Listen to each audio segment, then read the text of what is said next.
Hi, everybody. This is James Gray, and welcome to the Graymatter podcast, where we learn from top tech and business leaders how to leverage data and AI to accelerate innovation and advance your career. And today, I'm really excited to welcome Chris Tidrick, who's the CIO at Gies College of Business. And so welcome, Chris. I was following you from afar on LinkedIn because I was seeing all of your posts come through my feed, because as you know, I'm a technical career coach at Gies, and I was seeing all these really interesting posts about kind of leadership, and I really wanted to learn more about you and how you actually do that as a CIO. So thanks for making time. And let me tell you a little about Chris's background. Chris is a seasoned technology leader with over 30 years of experience driving digital transformation in higher education. As the Chief Information Officer at Gies College of Business, he leads strategic initiatives to enhance data-driven decision-making, student success, and operational efficiency. He also chairs the Generative AI Solutions Hub at the University of Illinois, Urbana-Champaign. He regularly shares his insights through his Candid Conversations on Leadership podcast, which we're going to talk more about, speaking engagements, in Substack writing. So, Chris, welcome to our discussion. Thank you, James. And thank you for following me on LinkedIn. Very happy to be here and have a conversation with you today. Yes, well, good. Thanks for making time out of your busy schedule. So tell me a little bit about, and for the people who are going to be listening, what do you do as a CIO at Gies? Yeah, so my job at CIO is, I'm leading the IT and data initiatives at the Gies College of Business. I lead a team of, I think we're up to about 35 people now. It's grown quite a bit. We were 8 years ago when I started at Gies, we had 8 people. Now we have 35. So we've invested quite a bit. But we do data, we do traditional IT infrastructure, we do classroom and learning support. But I'm also, I think outside of that, the CIO job really is one of kind of relationship and stakeholder management. Like I am our liaison with our executive leadership team at the college. My job is, I have to interface with the CIO of the university, my counterparts at other academic units in the university, so that I'm making sure that the resources of the university are also aligned with what we need to do at Gies. Sure. Okay. Well, great. And like I said, I was seeing these posts about your style of leadership, and you have a Substack called Think, Feel, Lead, and your companion podcast, Candid Conversations on Leadership. And it was the kind of the tagline that really got me curious. And I'll just read it: reflections on authentically leading people in organizations with your mind and heart.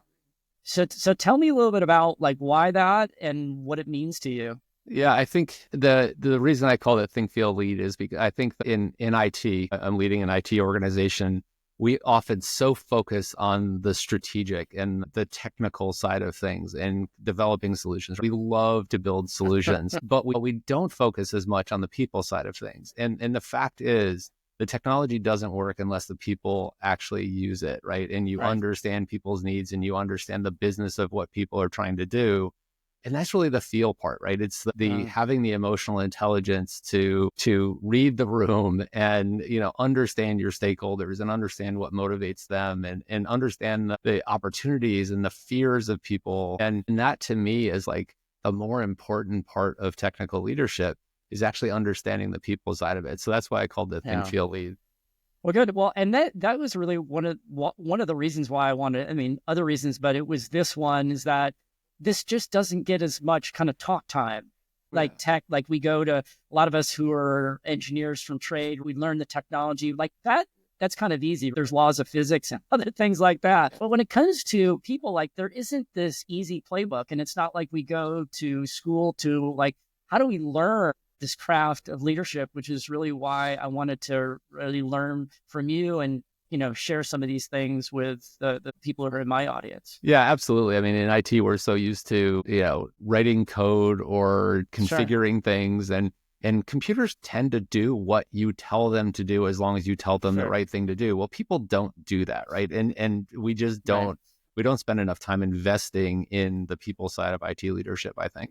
Yeah, well, I agree. So we're going to dig into some of these topics that I'm really curious about, and I know you are as well. And the first one I want to talk about is, as a CIO, and you've been doing this for a long time, over 30 years, I want to talk a little bit about how do you actually select people for leadership roles? And I come from a technical background and eventually moved into leadership. I know there's my LinkedIn network is primarily a lot of people who are kind of tech people. And so I want to kind of explore, like, how do you actually do that? How do you actually look, and what are some of the things you look for? And I just want to maybe start out with this one quote you mentioned when we initially chatted: management and leadership is a full-time business. What does that mean? Yeah, I think it is really difficult, I think, for people to keep their foot in both the technology and being a technical subject matter expert and being a really good manager and leader. I think it's possible. I think there are people that do it well, but I think that's sort of the rare edge case when people are the top technologist in their organization and the best leader and manager. The management and leadership side is so people focused, and that takes so much energy. And if you're going to do it, the whole idea of it being a full-time business is, if you're going to do it well, you need to like immerse yourself in the people side of it. And that is really hard to do if you're also immersed in the technology side of it, because there's so much context switching. You're using different parts of your brain. The technology side, the solutions, that creative side is like very black and white, but the leadership and management side is so gray, right? There's so much nuance in it, and there's not a lot of nuance on the other side. And so to be really good at it, you have to be great at sort of compartmentalizing and context switching, but most people aren't that way. Yeah, no, I would agree. And I guess the other thing that comes to mind too is, what are some of the cultural norms, around, does your organization actually reinforce to be a great people leader, right? I think that's the other thing that probably is challenging in this area as well. Yeah, I always use the phrase hire good humans. And when we're hiring for people, even when we're hiring for technical roles, that is our number one thing on the top of the list, is hire good humans. Because even if you're just doing technical, like let's say you're sitting and you're writing code 100% of the day, you still have to interact with your colleagues. You still have to interact with our clients that we're building products for. And you have to, I was in a talk by Brene Brown a few weeks ago. She spoke at the EDUCAUSE Higher Ed IT conference, and she basically said, I'll not use the curse word, but she used in the middle of this, but she basically said, I don't care how smart you are if you're not fit for human consumption. And so that like really resonated with me. And that goes along with this idea of hire good humans, because at the end of the day, we're people. Like, we're people working together towards a common goal, and you have to be able to get along with people. You have to be able to communicate well. So those, what I think we've traditionally called soft skills. A lot of people are calling them power skills now. But those skills are really important, even for the technology folks on our team. Well, I love that hire good humans, I think is what you said. I really like that, looking at beyond people's technical skills, right, of what they bring to the table. Yeah. So tell me, what else do you look for in candidates where you've done this? Like, what else? What other things? So for leaders and managers on our team, it is absolutely the top quality is somebody who's going to come in and really support people and lift them up. One of the things that I learned maybe a little bit too late in my career was, as a leader and manager, it's not about you at all. Right. It's about your people and about motivating them and supporting them and giving them opportunities. So I want to see documented proof that you can do that, right? We do not hire managers into our team that don't have like proof that they've done this well before, because it's so important. You bring a bad manager into a team who doesn't know how to uplift people, who doesn't know how to support their team, that's just out for themselves, and you can instantly ruin a team. And it's interesting because this past year we've added an extra layer of management into our team. We've gotten big enough now that we have, I think there's 4 layers in our organization now. And this is the first time that I've hired managers that I didn't know really well. And so there, a couple of our managers I'd worked with for several years, and they sort of came up through our organization. Nice. And we grew. One of our other managers I'd known from my previous organization I worked with, and I had recruited her to come in and work for us. But this last round was, I'm hiring people from outside. I've known of them, but I don't know them very well. And that was really nerve-wracking to sort of make that decision of who to hire, because like that piece of, you have to be a great supporter of your team. It's an unknown in that process. And so we've made the best decision we can. We just brought 2 new managers in so far. I'm really happy with that, but it's something that we just value above everything else. Yeah. And you mentioned this word, I think it was evidence. What does the evidence look like to you? Like, what would I have to have? Let's say I was coming in your team. What am I bringing with me, or what are you looking for? Yeah, that's a great question. I think we've been refining our interview process over the last several years. And we always do, the way the university's hiring process works is we get the campus HR unit will actually give us a list of everybody that they deem has met the minimum qualifications of the job. And then we then go through the interview process with them.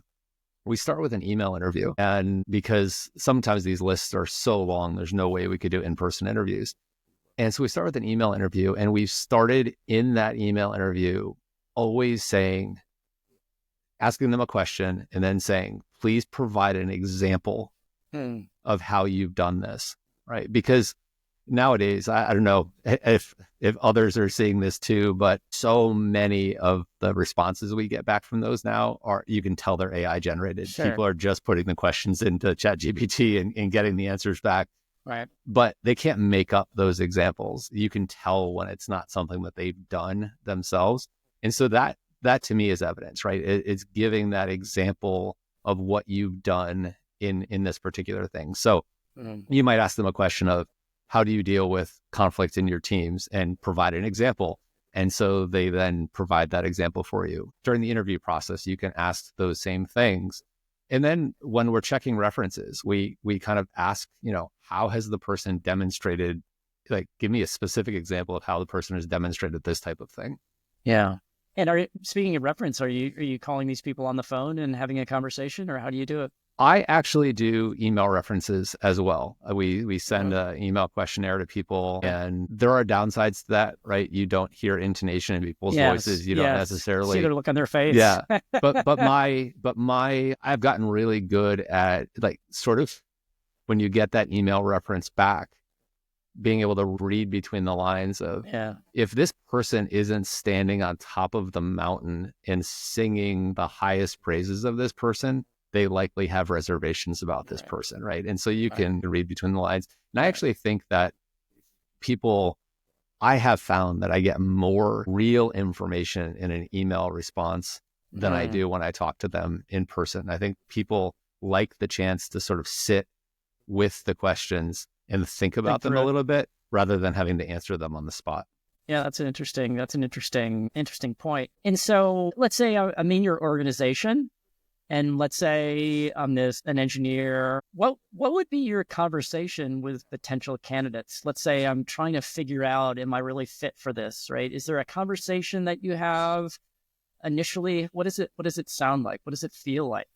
Yeah, that's a tough thing. And it has absolutely happened to me over the course of my time leading these teams, is when you have somebody on the team that wants to advance their career. And as an aside, I think in the IT community, we have made the mistake historically of thinking the only way the best technologist advances is to give them leadership positions. I think that is, like, really the wrong way of going about it, because not only does someone who is a great technologist, the chances of them also having the great potential as a manager and leader is small because of what we were talking about before. But you're also taking them out of your organization as a technologist. Right. Before I said leadership and management is a full-time endeavor, right? You're taking their technical skill out of your productivity.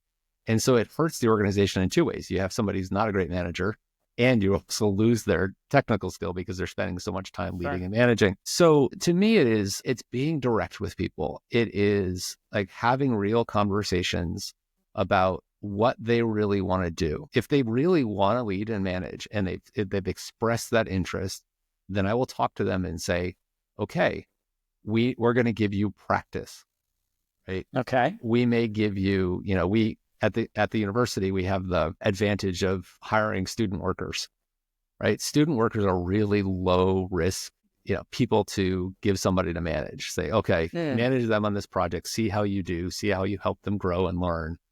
And then you can kind of develop some evidence. You also give them some practice of what it's like to manage a person in a sort of a low risk environment. And they may go, oh, I hate this, right? And students actually give, I think I called them low risk, but they also present challenges too, because the average student, their campus job is probably 10th on their priority list. And that's like after going out to the bars on Thursday night. And so they can present their own kind of work, manager challenges. But it's in this low risk environment.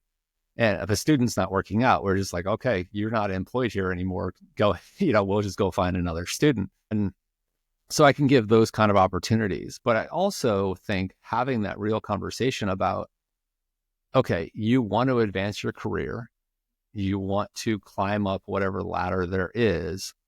Let's look at a ladder that's actually a technical ladder. And, we have essentially for all of our positions, we have sort of an associate level, a regular level, a senior level, and then in some cases, an architect role. And so let's look at, what is your path towards architect? Because in most technical positions, they're going to end up making as much money in an architect role as they would if they kind of got into like an assistant director role. And most people aren't going to like rise to the CIO level, even if they do go into management. Right. So they can do well by themselves from a salary standpoint by going through a technical role. And so have those real conversations with people and say, what do you really want to do? Let's help you grow into that place that you really want to do. Then there's also like what happens when there's this perception of if you go out and hire a manager outside of your organization, that it might be seen as passing over like the senior technical person on your team and saying, you're not good enough to be the manager. And I think you have to, and I've actually had this recently, this exact situation with like one of our senior technical people on the team. And we needed to hire I was talking about that new layer of management that we have. It was over one of our technical teams. And I had that conversation with him and said, hey, you are one of our best technical people on the team. Do not want to, we don't want to lose your ability to spend time on the technical stuff, rapidly moving towards that architect role on our team. Do you really would you really want this, right? I want to have a conversation with you before we open this position. I don't think that you actually would be a great manager. You've said you don't want to manage people, but I understand the perception of that you might feel slighted by getting passed over. So just being real with people and having those conversations, I think, makes the biggest difference. Yeah. So a candid conversation, hence your podcast. And I was really kind of curious about if I was, let's say, this kind of star technologist in your team, and the conversation can get a little bit maybe uncomfortable a little bit, like, hey, what's Chris thinking? What am I thinking? And I think also what you just said, which is like, there's this thing where, traditionally, like, well, hey, if I don't go into the manager track, I'm not going to seem as important, or I'm not going to make as much money. But what I'm hearing from you, right, you've got these technical tracks that you recognize, like a technical track is its own a craft and a career. And the management leadership is one in its own. And so what I hear you telling me is, if I was that technologist, I would, if you've got anything more, like, what if I was that person? What else would you say to me that would allow me to feel safe, that I feel like you, Chris, are actually being open and honest with me in my best interest? What is that conversation? Yeah, I think a couple of things. One is, when we do hire the manager, make sure you're not hiring a manager that comes in with that same level of technical skill. right? And that may seem Okay. counterintuitive that you wouldn't want somebody managing a team that had like this high level of technical skill. But when we hire managers, we're hiring them to manage people and process. We're not hiring them to create solutions. And so if I tell my top technologist, we don't think you're like the right person to manage this team, because we want we respect your technical skill and we want you to continue leading from a technical perspective. And then we go and hire somebody that has equal or better technical skills than they do. That's the thing that's going to turn them off and say, I'm not valued here. Yeah. But we just did this. And the manager we hired, she is going to come in and she is going to be a great people leader and she's going to be a great process leader. But she doesn't have the same level of technical skill as really any of the developers on our team. Sure. And so it not only my words, but my actions and who I did hire as the manager tells them we value your technical skills and you're still going to have influence on our path forward. Yeah, I know. I love this point, like you're just making, because then that can get really goofy, as you said. And I think it's an unusual for somebody to be a great technologist and a great leader. I think those tend to be outliers. Do they exist? Yes, but as you point out, like each of these are a full-time business. If you want to be kind of great at it, you really have to make that a full-time job, as you said. Yeah, and I get it. Like first 7 of those 30 years you mentioned earlier, my first 18 years were actually as a developer. Like I was the technologist. And I got to this place where there was an opportunity of the organization that I was in before. They were opening up an IT director job, which they'd never had. There was nobody actually leading IT for the organization, which is in retrospect is kind of weird. Right. But and I was getting to the place where the technology was getting really hard. The thing I always say is it was starting to hurt my brain. And like getting better at the technology was a real challenge for me. But I found that working with people and working with our clients and working with my colleagues and in mentoring some of the younger developers on the team, that was something that I felt really passionate about. And those are the things that brought me joy. And so I decided to make the jump and I got the opportunity to lead the IT team at that organization. But it was I realized that the management leadership side was actually something I was going to be better at instead of the technology side. Yeah. Yeah. Well, and I love that this, I guess, technique or this practice that you have within your organization of giving people an opportunity to learn by doing on the job and giving them a chance, both for you to see evidence as well as them to kind of practice this craft a little bit to say, ooh, I really like this, or hey, it's not what I thought it was. Because a lot of times we don't give people that chance to practice a little bit. It's either, hey, are you posting for this job or not? Right.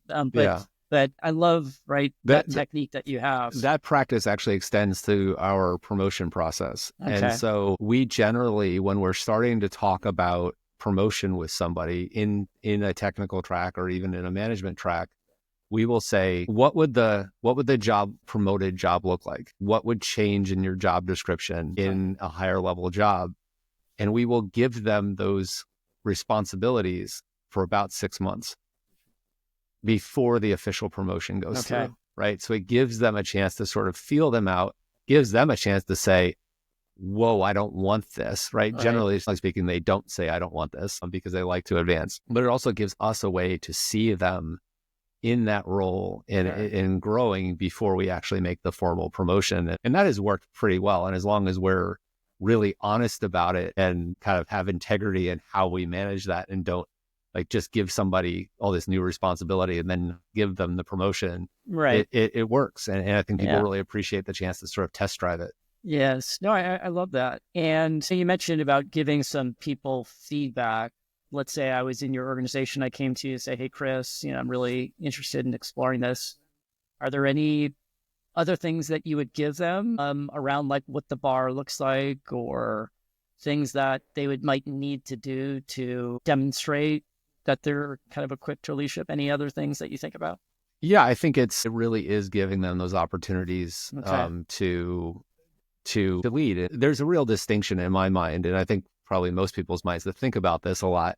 the distinction between leadership and management. I really think that you can lead from wherever you are, right? Leadership in basic terms is just getting people to move in a common direction. Like that's it, right? And you can do that as a technologist, you can do that as a manager.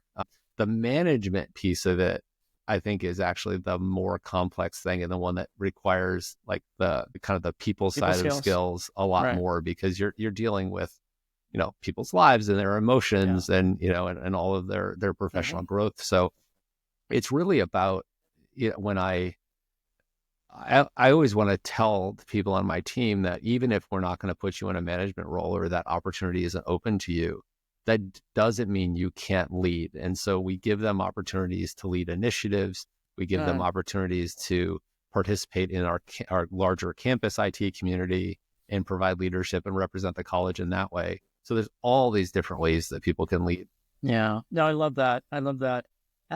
Maybe just to close on this particular topic, like the other thing that comes, right, there's the candid conversation, right, with, let's say, the individual who maybe is not suited for this, right? And for some people, is the example that you shared, is like, whew, that's a sigh of relief, right? So you've had this candid conversation with this person.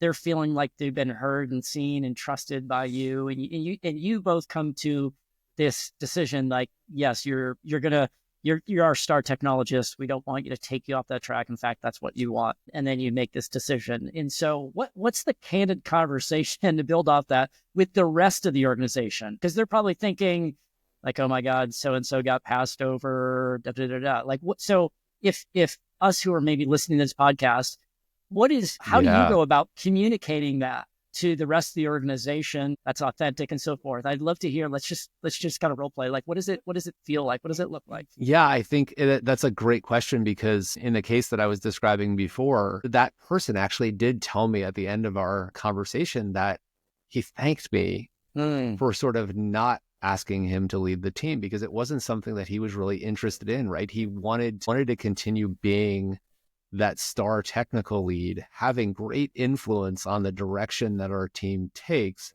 but from that technical role, right? He loves mentoring our younger developers, but he had done management before, didn't like it, and he didn't want to do it again. And so what does that look like from the rest of the team? And that is really when we announce we're opening this position, and this is the type of manager and leader we're going to bring in. And we're doing that. We're bringing in this person that's just a people and process leader, because we have an amazing technical team already, right? You present it in a way to say, this is and it's not inauthentic, right? It's the truth, right? We have this really strong technical team. We need to have somebody come in to support them, to help them sort of stay on process, to protect them, frankly, right? And to make sure that their capacity is managed in the right way, but that we're not bringing them in because there's a deficiency in the team. We're bringing them in to elevate this already great team. And that's the way I think you have to sort of present it to the rest of the team. Okay.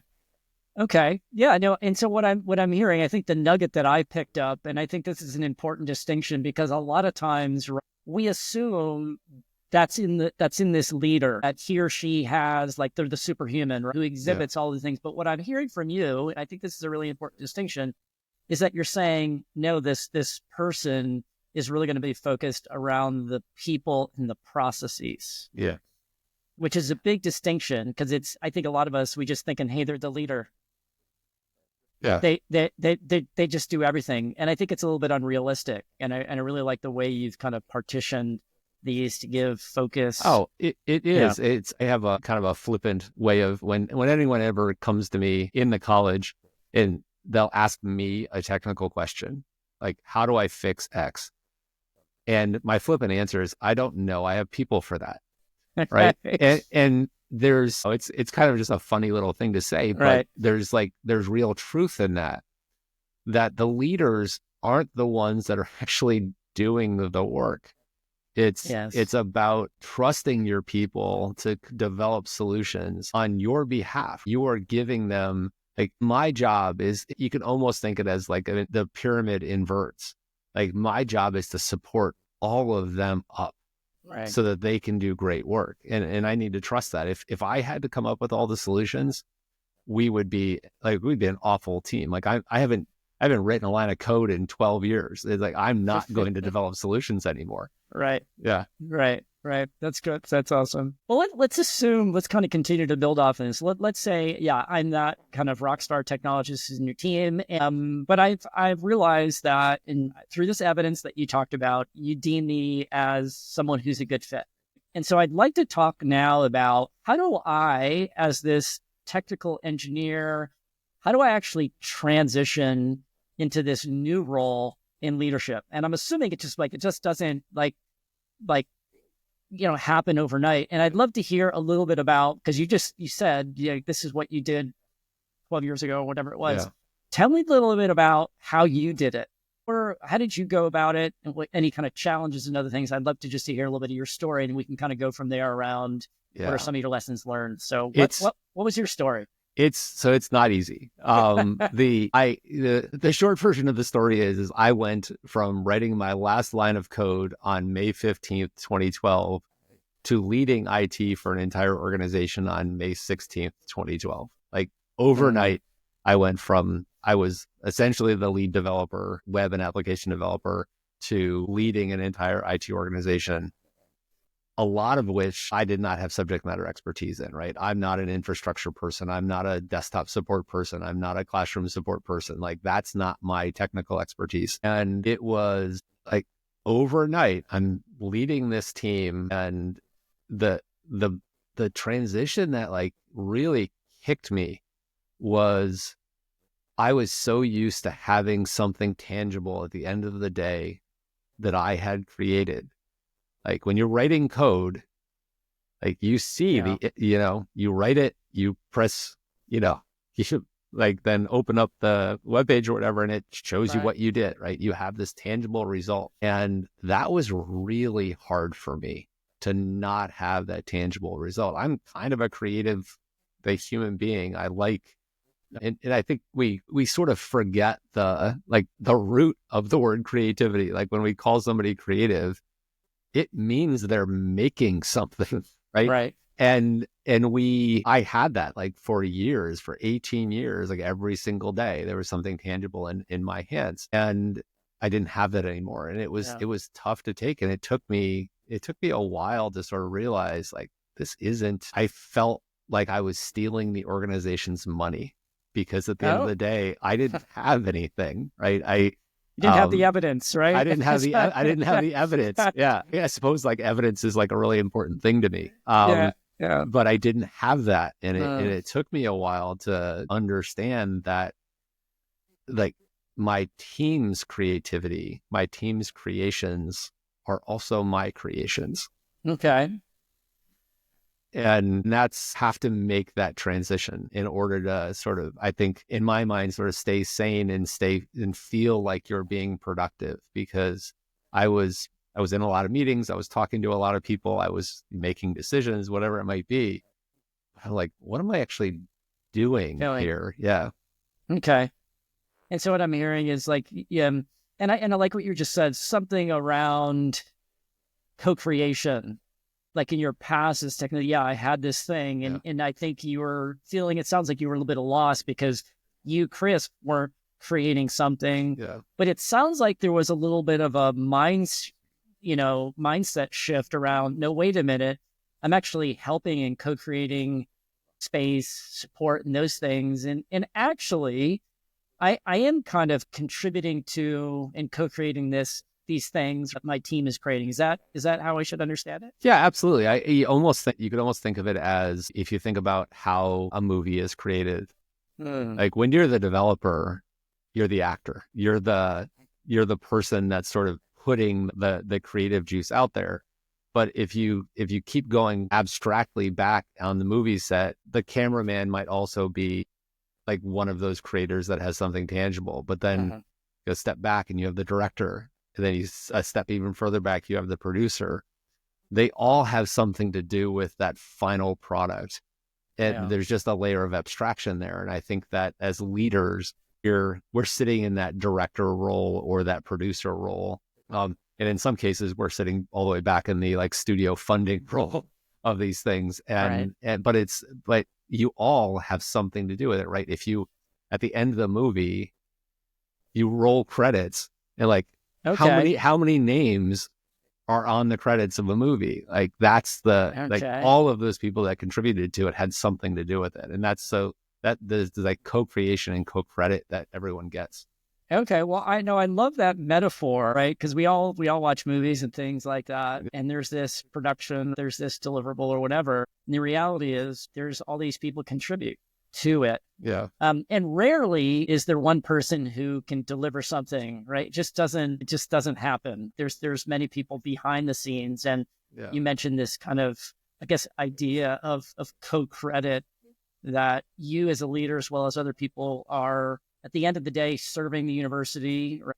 Delivering value and capabilities that allows the university, in this case, right, the Gies College, to thrive. Yeah. And there's a bunch of things that go into it. But I would imagine, as you said, initially, it's kind of lonely because you haven't matured your mindset to that yet. Yeah. You're still hanging on to the attachment that your job is about delivering some, tangible things, and it's the shift. And so what do you tell, it sounds like you have this new leader who's coming in. What are some of the initial conversations that you're going to have with her? I think it's around assuming that this role to be successful in your team. What would you tell me? I think it's about making sure that you, one, understand our clients, right? And get really close to our clients and understand what they're trying to do, right? That's the one thing that I think we really struggle with in IT. We're so used to being like the last link in the chain where all the decisions have been made. And then the client tells you, this is exactly what we need, and you just build it, right? Yes.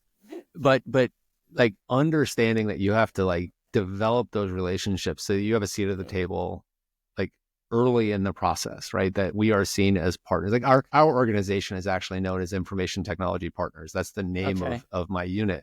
And we named it that because we want to be seen as partners in the mission, and then partners are at the table at the beginning. And so that piece of it, I think, is really important. So you sort of understand the big picture of what we're trying to do. You understand the business, right? The only way we as IT professionals can be the partners in the mission is if we understand the business, right? We can't just understand the technology. No. We have to understand student success. We have to understand research. We have to understand, administrative operations in a level of detail that makes like us leaders in the college, not just leaders in IT. And I love that. And I think that the second part of that is really just getting in there and knowing your team, like getting to know them as human beings, getting to know what makes them tick, getting to know who's really good at what and who needs to work on things. And it's just a matter of getting in there and supporting them, right? Your job is supporting them. If they are successful, you are successful. Like that's it, right? If my team is successful, I am successful. There's no distinction between them. Yes, I love that. And as you were just talking about kind of the relationships with the business, I think I told you I was in the IT organization at Microsoft for almost 10 years. And so I appreciate this, as you said, this skill that a lot of tech people, they don't have a chance to learn it. And I think it's one of the things you just reinforce as being really important, that if I was making this transition in your organization, I think what you're saying is, hey, James, you really need to hone your business skills and your passion to understand the business is one. And the other thing is a key part of your job for us to excel and lead is to really establish great relationships with essentially our customers, right, who are inside the university, that ultimately we need to understand and learn around their pain points, their opportunities, and really develop the relationships so that we're just not order takers in IT. Yeah. Yeah. And I just we did a live version of the Candid Conversations podcast there's a big IT conference every term here. Okay. And as one of the sessions was us doing a live podcast where it was kind of an Ask Us Anything. And I took a survey of the audience at the very end of it. I said, how many of you have any contact with students. And there's probably 100 people in the room. It's just a smattering of hands went up. Like we get so abstracted from the mission that we don't understand it. Like, and you can't be seen as a partner, and you can't really understand what you're doing. And frankly, I don't know that you can find a whole lot of meaning in your work unless you understand the thing. We have a commencement every December. That's like the students who graduate in the fall instead of normally in the spring. Right. And the college always asks for volunteers from staff to come and help at commencement. And I always tell my staff, volunteer for this. It's like it's the coolest thing. And so we have 6 or 7 of our staff that are going to be volunteering at the December commencement in a couple of weeks here. And that's their chance of seeing this is the result of your work. Yes. Yeah, that's awesome. What other things do you do to, let's say, kind of cultivate this, or what would you tell other people who are really looking to kind of cultivate this sense of relationship building and really understanding the needs and the wants, if you're in IT or even if you're kind of person who's a product person? Like, what would you tell them around how they should go about that? Or what are some things that you do at the university to kind of instill this culture in your organization? Yeah, I think it's really getting out of your sort of technical chair, and going and just interacting with people as humans. Like, having coffee with somebody and going to college events. And when I first started at Gies, the IIT team, they'd have big college events, and I'd be the only IT person at the college events. Why aren't you all going to these events? It's an opportunity for you to get to know the people we work with and understand them better. But slowly but surely getting people to do that, and it's working, and they're starting to make these connections. And I think it's especially true in sort of our hybrid post-pandemic world, because 2/3 of my team is still fully remote, so they're not in the building ever. Wow.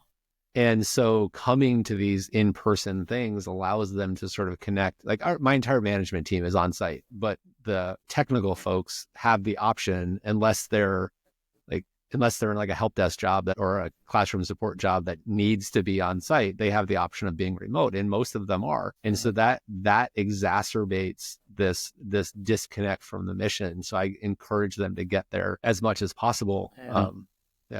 Okay. Yeah, no, I love these ideas that are kind of broadening what it means to be in a tech organization. And this transition from being a technologist to a leader is, hence a lot of the things that you talk about in your podcast, is connection, leading with your heart, leading with your mind, connecting with people, understanding the needs and wants of who we're serving, whether it's the students or staff within the university. And I know when we spoke a couple weeks back, you were also talking about something that you do, if I remember, where you have something that kind of communicates the value to the organization. So tell me a little bit of that around like that process, because that's another thing that your leaders would need to do to be storytellers around what does IT do. So tell me a little bit about that. Yeah, I kind of joke sometimes that IT needs its own marketing office, because we're not really good at that. And so what we started, I think we're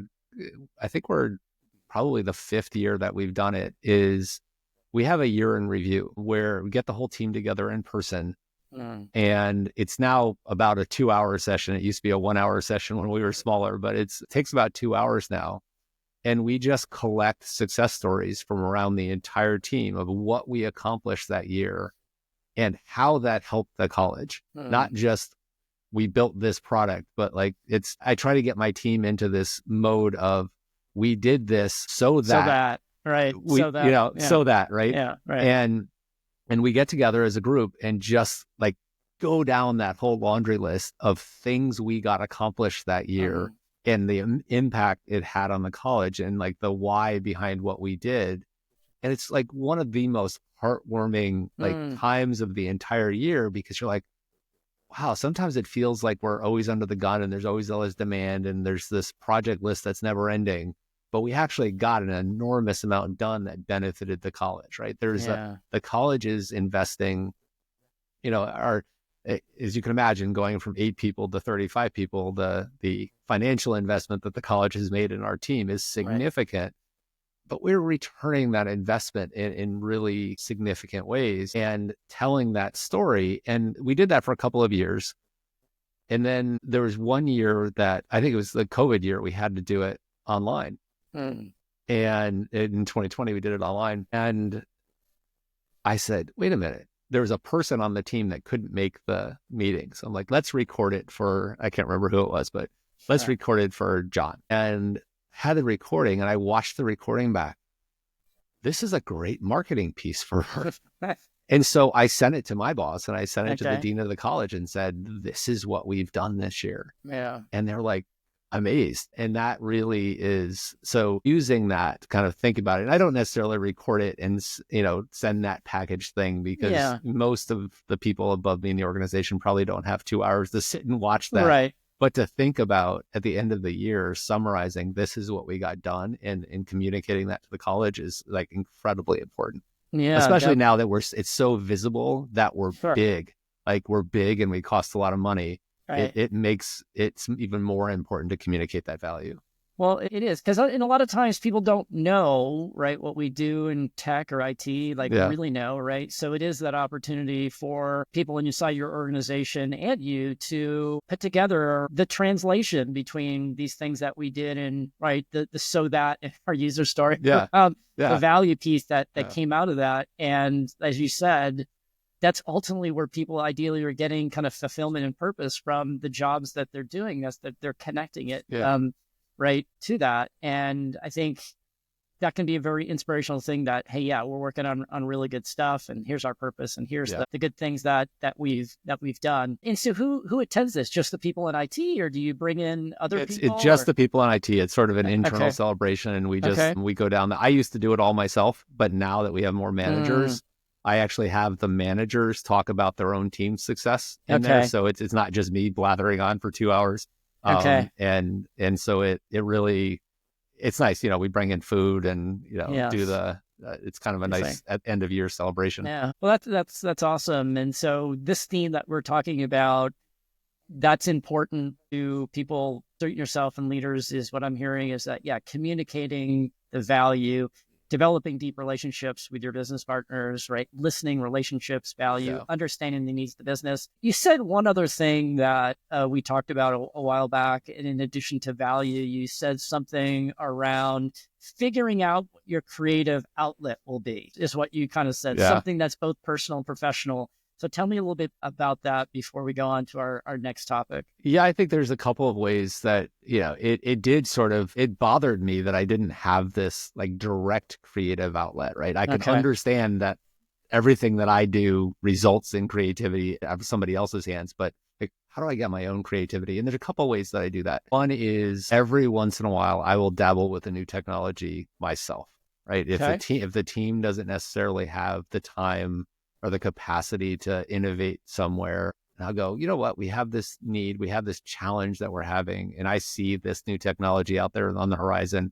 I'll play with it a little bit, right? And that sort of quenches my thirst for getting my hands on technology. But the other thing is like being creative in other parts of my life, being creative in my personal life. I have an unhealthy obsession with landscaping and gardening. And so I spend a lot of my free times in the warm months here in Illinois, that we don't have a year-round gardening season, but I spend a ton of time out in our yard, like building beautiful things. And like, that's tangible. I can see that. I think the doing the podcast with Candace Solomon Struts, my colleague, that has been a creative outlet for me. It's something that I'd never done before. Like I never was somebody that loved being recorded. I love being in front of people, live events, but like the camera was always like, whoa, like I don't necessarily, like, I never was comfortable with it. So I'm like, let's do this. Like, she and I decided to do that podcast over a lunch one day when we were talking about she and I are both facilitators of an IT leaders workshop on our campus that we do. We put 25 people through it every year. And we were having lunch talking about how do we keep the conversation going after people go through the program. And we're like, hey, let's just talk about leadership and put it out there for people. And then, podcast is the medium of choice now for that type of thing. And so we started doing that. But we have a studio engineer that does the recording and everything for us, but I do all of the final editing on that. Oh, and wow, so, really? Yeah. Interesting. So I get the files, like essentially the raw files in a Premiere document from the studio engineer. Wow. And then I go through and actually do all the editing on it. Back in one of my previous technical roles, I did video production. And so I kind of know how to do it. And so I do all of that piece. And so that's like a creative outlet for me. I get to choose we have 3 cameras. And so I get to choose the camera angles and in which, what things we cut and that sort of thing. So that really kind of brings out, that's been a recent way in which I've kind of dabbled in the creative side, because I think all of us as humans like benefit from being creative in some way. And you can get away from that if all you're doing is leading and not being an individual contributor in any way. Yeah. Yes. No, I like this. And, it was last night, I was having this conversation with someone. She's thinking about her next job and things like that. And she started talking about things that aren't even related to her job that she has an interest. And it was just a reminder. And I reminded her, like our job, like what we do it's unlikely that it's going to satisfy like all of our needs and wants in terms of things that we where we want to spend our time. And I just encourage her, like you were just saying, like, let's broaden our idea, right, or our mindset around where we can really apply our skills beyond, let's say, our day job that give us fulfillment and things like that. And who knows, even some of those things that we might do, right, around these things, who knows, they might enhance some of the things that we do, hopefully lift our spirits, hopefully allow us to be a better human. Right? Yeah, it's doing things that make you a whole human being will make you a better leader at work. Like it is just, and doing those things that get you away from your job. Like I am somebody who like, I derive a great deal of meaning and purpose from my job. Like I can't understand, like if that's not your thing, fine. Right. But I cannot like fathom not having a job that didn't have like intense meaning and purpose for me. It's half of my waking hours. It's a third of my life. Like I want it to have purpose. But that doesn't mean it's the only thing. And so you have to have these other things, because those things rejuvenate you, that they make you think in different ways. They use different parts of your brain and body. Right. Sure. And so, I like to do that. And it's one of the people ask me a lot, like, what's your next step? Like, do you want to be a university CIO? Do you want to, and I've seen a lot of university CIOs and their job is all they do. Like, and it's not like across the board, but that's like being a CIO at a Research One institution is an enormous job. There's a reason there's a lot of turnover in those jobs because it's really, really hard and it just like overwhelms your life. I'm like, I don't know that I want that, because I think it would probably make me a worse leader to not have the flexibility to do those things outside of work that rejuvenate me. So I'm not saying I won't ever do that, right? Anyone listening to this, that doesn't mean I'm not interested in that type of job. But it's certainly one of the considerations. Yeah, you've got that awareness around kind of the trade-offs. My last corporate job was a CIO as well. And so I agree with, like, they're very, very demanding jobs. They're very intense. The company runs on obviously the infrastructure you operate. It's crazy, right? It's a crazy job. And so to maybe closing this topic around kind of transitioning from kind of, from tech to this leader, what is one thing you would have told your younger self, given the knowledge you have now, let's say somebody who's stepping into and doing this transition, what would be one nugget you wish you knew? For me, it would absolutely be, it's not about you. Okay. Because it took me way too long to realize that I'm a much better leader when I'm other focused. And because when I first started, I told you, I went from writing code one day to being leading this entire organization, and then also being part of this campus community of other IT leaders. I kind of felt like a fraud. I'm just a developer that got this leadership job, and now I'm running this whole thing. And combine that with I have a really competitive personality. I've learned to dampen that down over the years, but I'm generally a competitive person. Yeah. Like I like to succeed. And I think that I wasn't the best human and I wasn't the best leader because I was so intent on trying to prove myself in that arena that I wasn't doing a good job of uplifting other people. And I think that, I am much more fulfilled now to be other focused. I mean, I'm certainly still self-focused in some ways. Sure. We all need to be. Yeah. Yeah. But being primarily other focused, and that where my job is to lift other people up to do their best, so much more satisfying. So like the faster you can get to that place, it's harder early in your career to do that, right? I think it's maybe more necessary to be self-focused earlier in your career, but the faster you can make that switch, it's just so much more fulfilling. Okay. So what I hear you saying, one of the secrets would be, I wish I'd learned faster how to go from saying I to transition more around we. Yeah. Is kind of what I'm hearing. Absolutely. And, right. And that could be in the language we use. Yeah. Like, we need to do this. So that's a good nugget to yeah. And I don't know. I mean, if a psychologist kind of dug into it, it probably had a lot to do with the fact that I was struggling to, I didn't have that tangible thing. Sure. And so I was like, I, because I was trying to justify my existence as a leader. Right. And eventually you just like, oh, wait, it's us. Like we are doing this together. Yes. Well, and it's also the shift of what your identity is. And I know I learned a lot about this last year when I did my leadership coaching certification. You're changing your identity. And that's going to be very unsettling because you're evolving into something else. And that thing that you're evolving into that's different is, right, it's a little bit unknown. Yeah. Right. But it's at the center of obviously your growth. Yeah. And you just need to kind of trust and lean into it. Yeah. And to kind of add on that, I think the second thing I would add is learn about leadership. Okay. Because I'm really glad you said that, because when I'd never really done any leadership training when I first started as a leader, but after the first year, I had the opportunity to go through the IT leaders workshop that I was just telling you about earlier, that I'm a facilitator of now. I went through as a participant. And I remember sitting in that cohort, and one of the senior leaders from the university was up there talking about some leadership topic. And I thought to myself, that's what that's called. And there were things that I sort of innately did, right? I think I have good natural leadership instincts, but I didn't know what they were, right? And to be able to say, that's the technique, that's what I'm doing, that's why that's important, it allows you to be so much more intentional about using those things. And so really diving into what is leadership and why does it work and what are the best practices around it, that has made all the difference in the world. I've been through 2 like really significant like year-long leadership programs since then.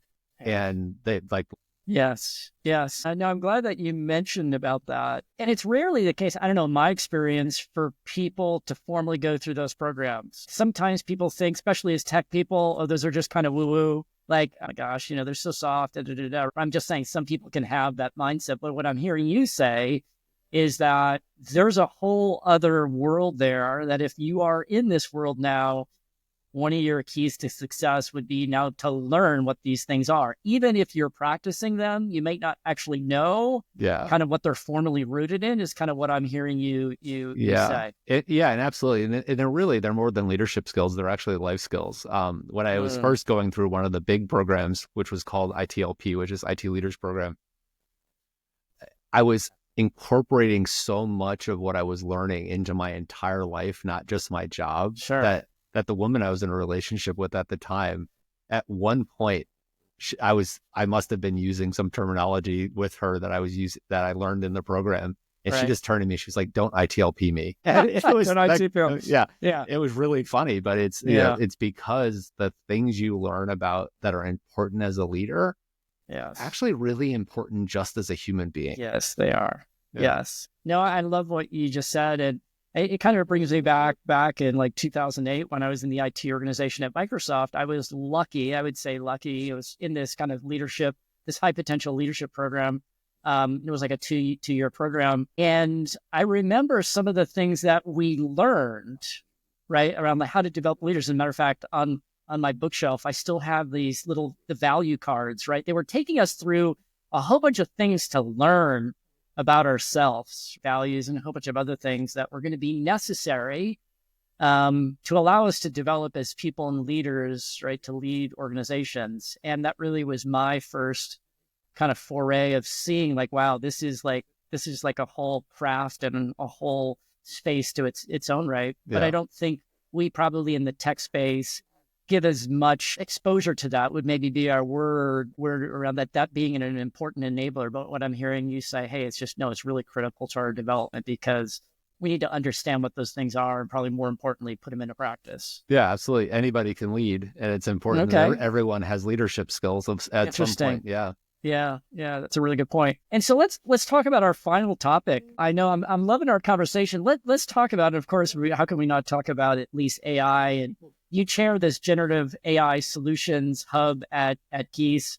So you obviously think about this both professionally and personally. But I want to hear what Chris's secrets are for using AI to become a better leader. And I know you gave me a little bit of hint to this. So tell me a little bit about either what you do, some ways that you use these. Because I want to learn and I want to put some of these into practice. Yeah, I think in my role in the Gen AI Solutions Hub at the campus level, we're looking at how do we use this in administrative operations, how do we use this in teaching and learning, and how do we use this in research. But I think the thing that gets kind of the short shrift is how do you use it as an individual to make yourself better. And I've been experimenting a lot in how to do this, and I've primarily been using ChatGPT, but I've used other tools as well. But I think it can be a really useful, for lack of a better word, sounding board for us as leaders. And to say, hey, I have this idea, like just talk to ChatGPT as if you were talking to a coach or you were talking to another colleague and say, I have this idea. This is my idea. This is why I think it's a good idea. Give me some alternative views to this idea. Tell me what I might be missing. I use it a lot when I'm writing on Substack. I'll actually say, I don't use it to create. I think that like my creation is my creation. I'm not going to use AI, but I will write an article and then throw it into ChatGPT and say, did I make any statements in this article that are unsubstantiated? And it's really good at saying, hey, you said this, but you didn't back this up. And then it allows me to go back in my own words and go, okay, I need to actually explain this piece a little bit more. And maybe I said something that I shouldn't have said because I haven't backed it up with anything. Sure. But there's also this piece of, it's just a great sounding board and devil's advocate. And especially I've got ChatGPT on my phone. And so it has advanced voice. And the advanced voice is actually available in the web version now for those who have the paid plans. Yeah. And it allows you to just converse with it. So I can be driving somewhere, let's say I'm on the road to Chicago someday. Sure. And I can talk to ChatGPT and have a conversation and just ideate out loud and have something that gives me feedback. Like that is incredibly powerful. And I often wonder, you're in the coaching industry. I have certainly coached a ton of people in my time. I almost wonder what the impact is going to be in the coaching industry. Yeah. Or can we scale it? Could this is just an idea that I've been kind of rolling around in my head with the advent of companies like Synthesia and HeyGen who have these digital avatars, that could we train them as us? Yeah. And put that out there as a leadership coach for people. If you want me, the human, you're going to pay X amount of dollars. Sure. If you want me, the Gen AI avatar, which coaches you kind of like I coach you, it's cheaper, right? Sure. I think there's things that we can do there, but it's, So was there anything in particular that you wanted me to dive into? I was just curious because what I'm hearing you saying that, hey, you're using it as a collaborative thought partner to maybe challenge, to kind of tease into, some creativity. And the more that these tools know us about us, depending upon what we want to share, I think you had mentioned, if I remember, something about one of your GPTs, knowing your values, I think it was. Yeah. You were Yeah. saying. So I have a GPT that I've baked in my personal values into. I've baked our team values into. Okay, And interesting. so it then, if I put ideas into that particular GPT, it will tell me when my ideas are, how they are supported by my values, but also how I might be violating my values with that particular idea.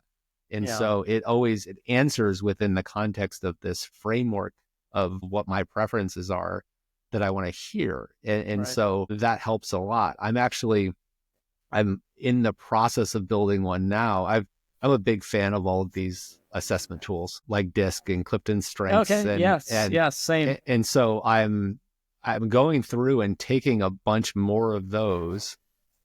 A SCARF is another one that I just took the other day, Uh, and there's one that's called the Saboteur Assessment, which yes, I'm the familiar with that. Saboteur Assessment is really, Yeah, I love that one. yeah, I want to take all of the content from those and all of the information around those and put those into a GPT and see if I can sort of recreate me as a GPT yes, in a way that I can talk with it, but then potentially others could actually sure. talk with it. And so I think there's um, an interesting path that we can go down with those. The other thing I think, and I think is really important for us to think about is, I think some of the things I've said, well, what are you trying to replace yourself as a human? Hmm. I think the flip side of AI is we absolutely have to be using this to take the mundane out of our lives Sure. so that we can do those higher value human things, right? That's Yes. the thing that's really important. And build these kind of custom GPTs to help me as a human. It's not Mm, to replace me, but it's to help me think better, but in a way that knows me.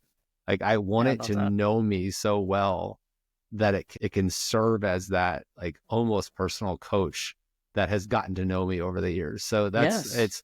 I I don't know that I have any like really strong feelings about how that's going to turn out or if it'll be like a Yes. long-term value to me, but it's fascinating to think about. It might almost be a better coach than, like, I have some peer coaches like in our community here Yeah. at the university, but you always wonder like what's their agenda, like when they're coaching you. I Yeah. almost prefer to have a coach outside the organization because then there's essentially No no conflict of agenda, right? interest. Yeah. Yeah. Right. But could you have AI help you as a Sure. coach? You know, whenever it's like on demand, like, Sure. you know, I wake up in the middle of the night and have an idea and I want to bounce it off somebody. Well, GPT is the only thing there. Sure. Well, and the other thing, like you said, I find a lot of times, and I study this a lot, like we are kind of a mystery to ourselves a lot of Yeah. times, and we will look at things and we will convince ourselves of all kinds of things. But to your point, like when we're able to share, securely all these things about us and have a machine objectively look at these things and maybe derive some other things, I think that just gives us some more insights. Going back to your theme of being a great human, I'm always enamored with these assessments. I did, so many at Microsoft, but then I always wondered, like, what do I start to do with these? And I think what you're saying is that, hey, there's actually some things that we can do to maybe glean out some additional insights, use these tools as a collaboration partner to be more effective, to be more creative, and to learn more about ourselves, become, as you said in your own words, become a better human. Yeah, I think it can help us with teams as well. I built a GPT that's just on like the Clifton Strengths Assessment, Mm, and like our entire team does Clifton Strengths. So yes. I've got everybody's top Okay. 5 strengths, and so I've programmed this GPT so I can say so and so and so and so are having conflict around this issue on the team. Here are their top 5 strengths. Is there any insight that you can give me based on these Mm, top 5 strengths that might be, a source of this problem? And it's been really good at, I don't know if it's helped me like instantly solve any of the issues, but it has given me insight of, yeah. somebody's one of their top strengths is belief, right? And Mm, so they are somebody who really believes that sort of there's black and white in the world, right? Yes. And, how does that influence how they're interacting with other people on the team? And I actually put that out there to anybody on the team because everybody knows everybody's top 5 strengths. If you want to use this to maybe help resolve some conflict, go ahead and do that. And those kind of things, I think Yes. you're right about.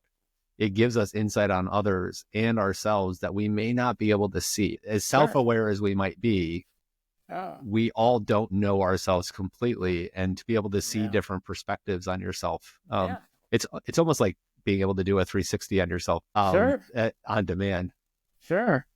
Yeah, no. Well, thanks for sharing some of those nuggets and sharing some time in here. We covered some ground around these topics of really understanding one, how you go about selecting leaders as a CIO, some of your ideas around, hey, if I'm going to make that transition, what are some of the things that you would either guide and things that, right, us who make that transitions to be successful in this last around, right? We could probably have a whole deeper conversation around how you're using AI at the university, but maybe we'll save that for Yeah.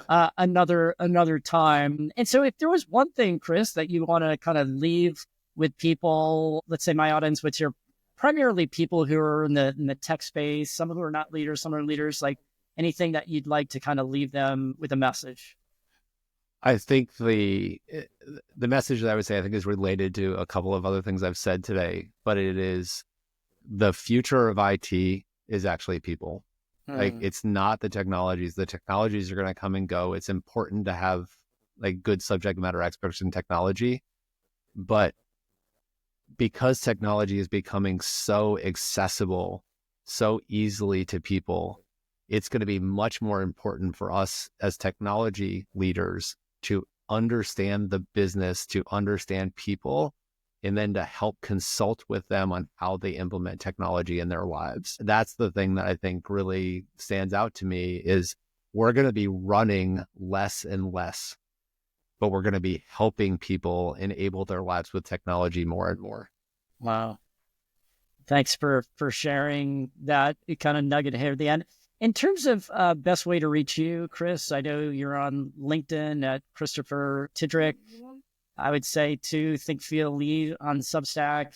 Yeah. Any I, other I would kind of say ways? ChristopherTidrick.link. Okay, I got a website that is sort of the launching pad for for everything. all my socials, for the podcasts, for my LinkedIn. So ChristopherTidrick.link is probably the easiest place for people to get to me. Okay, well, Chris, I just want to say thanks for making a little bit of time. Very kind of you to make some time in your busy schedule. I know I enjoyed the discussion, and I thank you for your time today. Yeah, this was fantastic. Thanks, James, for having me on. Okay, you got it. Okay. Okay, thanks, All Chris. right. Bye.